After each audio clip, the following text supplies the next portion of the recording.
Naniniwala si Department of the Interior and Local Government Secretary John Vic Rimulya na mayroong organized crime group sa Bureau of Fire Protection o BFP.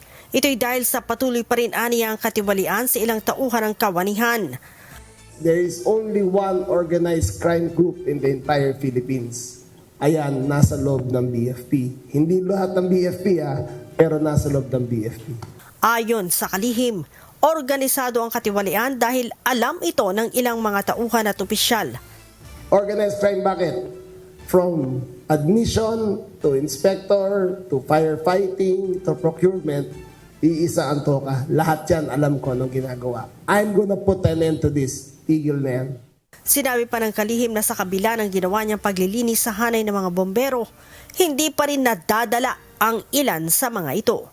Kinasuhan ko na ang chief ng lahat ng chief ng fire at 45 others para sa kalokohan.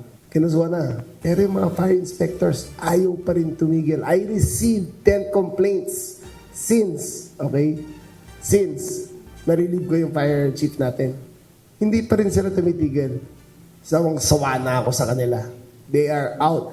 Nagagawa pa rin aniya ng ilan ang anomalya kahit nakasuot na ng body-worn camera. Oo, naka-bodycam sila. Pero wala nyo sa transaksyon. Sa telepono. Hindi pa rin tumigil.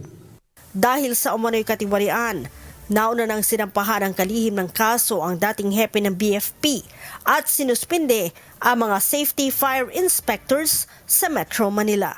Leia Ilagan, humahataw sa balita ngayon.